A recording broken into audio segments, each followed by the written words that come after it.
I think it's an easy fight for Joshua because even though Carlos Takam is strong, he won't cause Joshua any problems. Carlos Takam is just a little bit too small. Takam will spend the whole night running from the right hand and right uppercut, and it will be done in about 4 or 5 rounds. Those are the words of Dillian Whyte talking about this upcoming fight on the weekend between IBF and WBA heavyweight world champion Anthony Joshua and his mandatory challenger and late replacement for Kubrat Pulev, Carlos Takam. He thinks that Joshua is going to dispatch of Takam relatively quickly. Now, I forgot to comment on this in a previous video. Takam has been in training for,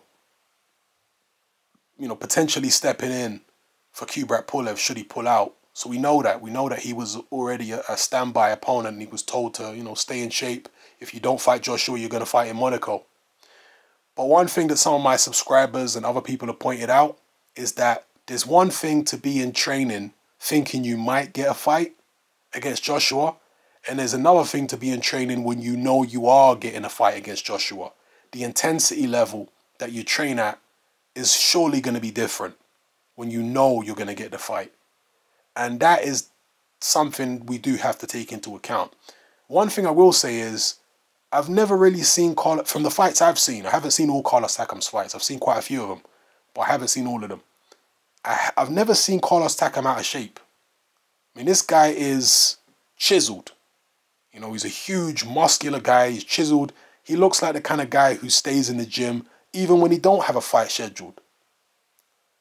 So I know it's, again, not necessarily a case where he's as fit as he would be if he knew he was getting Joshua 2 months ago.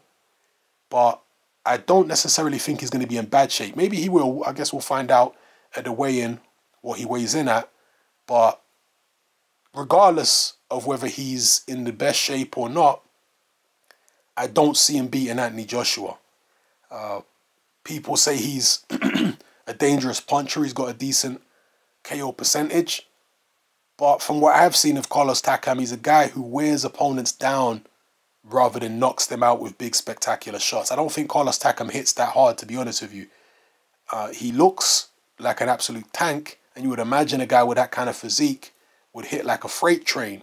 But I don't really think he does. I remember in the Povetkin fight, he caught Povetkin several times with flush uppercuts, and he was leaning into him. And Povetkin barely blinked. Now, Povetkin does have a good chin, but you saw what happened when Vladimir Klitschko hit him with a left hook. He was on the canvas. So, and, we don't know what Povetkin potentially was taking. Maybe he was taking Meldonian when he fought Carlos Takam. But does that improve your punch resistance? It's supposed to improve your stamina, not necessarily punch resistance. Maybe if your overall fitness is better, it will help your punch resistance as well. Anyway, the point I'm making is, I don't think Takam hits that hard. If he does give Joshua any problems, it will be with that swarming style, but he's going to have to keep away from Joshua's big shots. Joshua has said in the press in the past few days that he thinks Takam has a head like a block of cement. I don't think he does. He got hurt badly by Povetkin and knocked out. Yeah, Povetkin can punch, but Anthony Joshua can punch. I'm sure Joshua hits just as hard as Povetkin, if not harder. And I just think this is a fight that I'd be surprised if Joshua lost. Put it that way. If Joshua has trouble in the fight, that wouldn't surprise me so much, especially as he's been training for a Kubrat Pulev, a guy who's 6'4.5", 6'5", rangy with a good jab, who's going to try to play chess with you. He's been sparring guys to prepare him for that, and his mindset has been on that. He's been watching Pulev and whatnot. Now he's going to fight a shorter guy, and it might be a little bit of a shock to the system, to have to readjust to fight that kind of style. So, I wouldn't be shocked if Takam maybe gives him a few issues for a couple rounds, but I do expect Anthony Joshua to ultimately win this fight, and I expect him to stop Carlos Takam. That's what I believe. So, whether it's going to happen as quickly as Dillian Whyte says, I'm not sure about that. What do you guys think? Do you think Dillian Whyte is correct here, that Joshua will dispatch of Takam inside of 4 or 5 rounds? Or do you think it could go longer? And Joshua, in this particular case, can make a statement by knocking Takam out, because Joseph Parker, the WBO heavyweight champion, he didn't manage to do that. So he can send a statement out to the other champions like, yo, this is a guy you fought, Joseph Parker. He went the distance with you. A lot of people felt like he beat you. Look what I just did to him.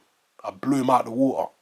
Now, personally, I don't think Carlos Takam did beat Joseph Parker, but there is a lot of people out there who do. And either way, he went the distance. Joseph Parker with Carlos Takam. So if Joshua does dispatch him and get him out of there quickly, it's going to look good. And I know people are going to say, well, Takam wasn't, Takam didn't know he was fighting Joshua. He was in training, but in training to fight a journeyman. People are going to bring up that argument if Joshua does get him out of there early. And I guess that's fair. Anyway, let me know what you guys think about everything I've talked about in this video. It's happening. I'm out.